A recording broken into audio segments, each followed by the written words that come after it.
5 മിനിറ്റിനുള്ളിൽ നമുക്ക് സുഖമായി കിടന്നുറങ്ങുവാനുള്ള ശാസ്ത്രീയമായി തെളിയിക്കപ്പെട്ട ഒരു പവർഫുൾ ടെക്നിക്കാണ് ഇന്ന് ഞാനിവിടെ നിങ്ങളോട് പറയാൻ പോകുന്നത്. അതിനു മുമ്പ് ഉറക്കത്തെയും ടെക്നിക്കിനെയും ബാധിക്കുന്ന കുറച്ച് കാര്യങ്ങൾ ഞാൻ ആദ്യം പറഞ്ഞോട്ടെ. നിങ്ങൾ ഭക്ഷണം കഴിക്കുമ്പോൾ കാർബോഹൈഡ്രേറ്റ് കൂടുതൽ അടങ്ങുന്ന ഭക്ഷണമാണ് നിങ്ങൾ കഴിക്കുന്നതെങ്കിൽ അത് നിങ്ങളുടെ ഉറക്കത്തെ ബാധിച്ചെന്ന് വരും. നിങ്ങൾ കഴിക്കുന്ന ഭക്ഷണത്തിൽ കാർബോഹൈഡ്രേറ്റ് കൂടുതലാണെങ്കിൽ നിങ്ങളുടെ ശരീരത്തിലുള്ള വൈറ്റമിൻ B1 ഡെഫിഷ്യൻസിക്ക് കാരണമായി മാറും. വൈറ്റമിൻ B1 ആണ് നമ്മുടെ ശരീരത്തിലെ സ്ലീപ്പിംഗ് ഹോർമോണായ മെലാറ്റോണിനെ ഉൽപ്പാദിപ്പിക്കുന്നത്. അതുകൊണ്ട് എത്ര വൈറ്റമിൻ B1 നമ്മുടെ ശരീരം കുറയുന്നു, അതിനനുസരിച്ച് ഈ സ്ലീപ്പിംഗ് ഹോർമോണായ മെലാറ്റോണിൻ ഉൽപ്പാദനം കുറയുന്നു. അത് നമ്മുടെ ഉറക്കത്തെ നന്നായിട്ട് ബാധിക്കുന്നു. വൈറ്റമിൻ B1 ആണ് നമുക്ക് ശാന്തമായി ഉറങ്ങാനുള്ള കാരണമായി മാറുന്നത്. നമുക്ക് സ്ട്രെസ് ഉണ്ടാവില്ല, സ്ട്രെയിൻ ഉണ്ടാവില്ല, മാനസിക പിരിമുറുക്കം ഉണ്ടാവില്ല. അതിനെയൊക്കെ മാറ്റി നിർത്തിക്കൊണ്ട് നമുക്ക് സുഖനിദ്ര തരുന്നു.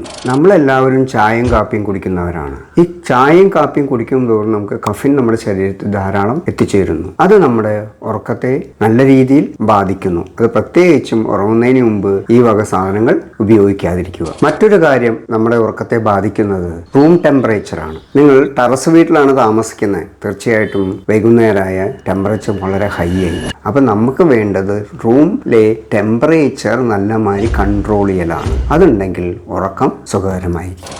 പിന്നെ വേറൊരു കാര്യം നമ്മുടെ ഉറക്കത്തെ ബാധിക്കുന്ന അഡ്രിനൽ ഹോർമോൺസ് നമ്മുടെ ശരീരത്തിൽ കൂടുതൽ ഉൽപ്പാദിപ്പിക്കുന്നുണ്ട്. അതെങ്ങനെയാണ്? നിങ്ങൾ എക്സസൈസ് കൂടുതൽ ചെയ്യുമ്പോൾ, ഹൈ ഇൻറ്റൻസിറ്റി എക്സസൈസ് ആണ് നിങ്ങൾ ചെയ്യുന്നത് വെച്ചാൽ നിങ്ങളുടെ ശരീരത്തിൽ അഡ്രിനൽ ഹോർമോൺ ധാരാളം ഉൽപ്പാദിപ്പിക്കുന്നു. ഇത് ഉൽപ്പാദിപ്പിച്ചു കഴിഞ്ഞാൽ നമുക്ക് ഉന്മേഷം കൂടി നിൽക്കുകയുള്ളൂ, കുറയില്ല. നിങ്ങൾ ഒരു ഉറക്കം കിട്ടാത്ത ആളാണെങ്കിൽ ആഴ്ചയിൽ 2 പ്രാവശ്യം മാത്രമേ ഹൈ ഇൻറ്റൻസിറ്റി എക്സസൈസ് ചെയ്യാൻ പാടുള്ളൂ. നിങ്ങളുടെ വയറിലുള്ള ഗട്ടിലുള്ള നല്ല ബാക്ടീരിയകൾ സെറാട്ടോൺ എന്ന് പറയുന്ന ഒരു ഹോർമോണിനെ ഉൽപ്പാദിപ്പിക്കും. അത് നല്ല രീതിയിൽ ഉൽപ്പാദിക്കപ്പെടുകയാണെങ്കിൽ അത് നിങ്ങളുടെ സുഖകരമായ ഉറക്കത്തെ വളരെയേറെ സഹായിക്കുന്നതാണ്. അപ്പോൾ എങ്ങനെയാണ് ഈ നല്ല ബാക്ടീരിയകളെ നമ്മൾ ഉൽപ്പാദിക്കപ്പെടുന്നത്? അതിനുവേണ്ടി നിങ്ങൾ ധാരാളം തൈര്, യോഗർട്ട്, ചീസ് ഇങ്ങനെയുള്ള വസ്തുക്കൾ കഴിക്കേണ്ടതാണ്.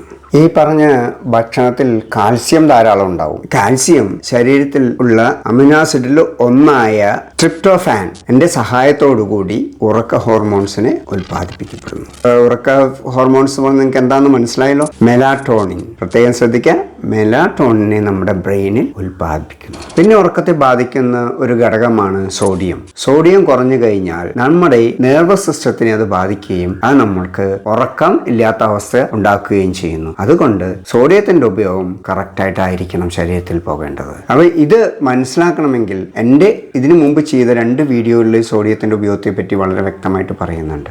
അത് നിങ്ങൾ കണ്ടിരിക്കണം. നിങ്ങളൊരു കീറ്റോ ഡയറ്റ് ഫോളോ ചെയ്യുന്ന ആണെങ്കിൽ കാർബോഹൈഡ്രേറ്റ് കുറച്ച് ഫാറ്റും പ്രോട്ടീനും കൂടുതൽ കിട്ടുന്ന ഭക്ഷണം കഴിക്കുന്ന ആളാണെങ്കിൽ ഭാവിയിൽ നിങ്ങളുടെ ശരീരത്തിലെ ഇൻസുലിൻ ഉൽപാദനം കുറയും. അത് ട്രിപ്റ്റോഫാന്റെ നമ്മുടെ ശരീരത്തിലേക്കുള്ള ആഗിരണം കുറയ്ക്കുന്നു. അപ്പോൾ എന്ത് സംഭവിക്കുന്നു? മെലാറ്റോൺ ഉൽപ്പാദിപ്പിക്കപ്പെടുന്നില്ല എന്ന് വെച്ചാൽ ഉറക്കത്തിനുള്ള ഹോർമോൺസ് ഉൽപ്പാദിപ്പിക്കപ്പെടുന്നില്ല. അത് നിങ്ങളെ ഉറക്കത്തെ നന്നായിട്ട് ബാധിക്കും. നിങ്ങൾക്ക് ഫാറ്റ് കൂടുതൽ ശരീരത്തിൽ നിന്ന് ബേൺ ചെയ്ത് പോകണമെന്നുണ്ടെങ്കിൽ നിങ്ങൾ ലോ കാർബോഹൈഡ്രേറ്റ് ഭക്ഷണമാണ് കഴിക്കേണ്ടത്. അങ്ങനെ നിങ്ങൾക്ക് നിർബന്ധമാണ് നിങ്ങൾ ചെയ്യേണ്ടതെന്ന് വെച്ചാൽ ഒരു 50 ഗ്രാം ബെറി കഴിച്ചിരിക്കണം. അത് കഴിച്ചാൽ ഉണ്ടാവുന്ന ഗുണം വെച്ചാൽ നിങ്ങളുടെ ശരീരത്തിൽ ഇൻസുലിൻ കൂടുതൽ ഉൽപ്പാദിപ്പിക്കും. ആ ഇൻസുലിൻ ഉൽപ്പാദിപ്പിച്ചാൽ നമുക്ക് ഈ ട്രിപ്റ്റോഫാൻ ആഗിരണം ചെയ്യുകയും അതിനനുസരിച്ച് നമുക്ക് ഉറക്ക ഹോർമോൺ ധാരാളം ഉൽപ്പാദിപ്പിക്കപ്പെടുകയും ചെയ്യുന്നു. അതിൻ്റെ ഒപ്പം നിങ്ങൾക്ക് സുഖമായിട്ടുള്ള ഉറക്കം കിട്ടുകയും ചെയ്യുന്നു. എങ്ങനെയാണ് ഉറക്കം നമ്മുടെ എത്ര അത്യാവശ്യം മാറുന്നത്? നിങ്ങൾ ഉണർന്നിരിക്കുമ്പോൾ നിങ്ങളുടെ ശരീരത്തിൽ ധാരാളം ടോക്സിക് ഉണ്ടാകുന്നു.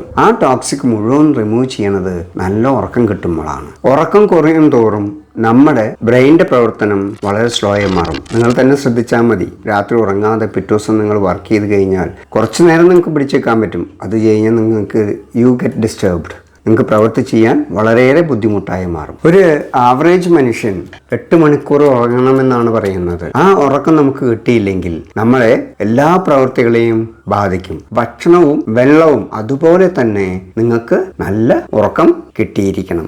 എങ്കിൽ മാത്രമേ ഒരു മനുഷ്യന് നല്ല രീതിയിൽ പ്രവർത്തിക്കാൻ കഴിയുകയുള്ളൂ. ഇനിയാണ് ഞാൻ ആ ടെക്നിക്ക് പറയാൻ പോകുന്നത്. ആ ടെക്നിക്ക് നിങ്ങൾ ശരിക്ക് ചെയ്തു കഴിഞ്ഞാൽ നിങ്ങളുടെ ഹാർട്ട്, ലങ്സ്, ബ്ലഡ് പ്രഷർ ഇത് 3നെയും സിങ്ക്രണൈസ് ചെയ്ത് നിങ്ങളെ നല്ല ഉറക്കത്തിലേക്ക് നയിക്കുന്നു. അത് നിങ്ങളെ വളരെ റിലാക്സ് ചെയ്യിക്കുകയും അതുപോലെ തന്നെ നിങ്ങളെ നെർവസ് സിസ്റ്റത്തിനെ സ്ട്രെസ് ഫ്രീ ആക്കുകയും കൂടാതെ ഒരു നല്ല ഗുഡ് നൈറ്റ് സ്ലീപ്പും തരുന്നു.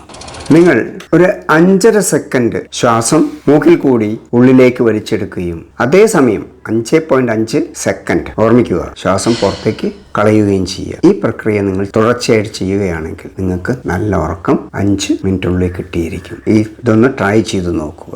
ഈ 5.5 സെക്കൻഡ് എന്ന് പറയുന്നത് നമുക്ക് കിട്ടാൻ ഭയങ്കര ബുദ്ധിമുട്ടാണ് അല്ലേ? അപ്പം നിങ്ങൾ പതുക്കെ കുറച്ച് ദിവസം അത് പ്രാക്ടീസ് ചെയ്യുക. പ്രാക്ടീസ് ചെയ്ത് കഴിഞ്ഞാൽ തീർച്ചയായിട്ടും നമുക്ക് ആ സമയം അത്ര ഉപയോഗിക്കാൻ പറ്റും. അങ്ങനെ ഉപയോഗിച്ച് കഴിഞ്ഞാൽ നമുക്ക് തീർച്ചയായിട്ടും സുഖനിദ്രയാണ്. ഈ എക്സസൈസ് നിങ്ങൾക്ക് 1 മിനിറ്റിൽ 5-6 പ്രാവശ്യം ചെയ്യാൻ കഴിയും. അത് നിങ്ങൾക്ക് നല്ല റിലാക്സേഷൻ കിട്ടും. റിലാക്സേഷൻ കിട്ടിയാൽ നല്ല ഉറക്കമാവുകയും ചെയ്യും. അതുകൊണ്ട് തീർച്ചയായും നിങ്ങൾ അത് ശ്രമിക്കുക.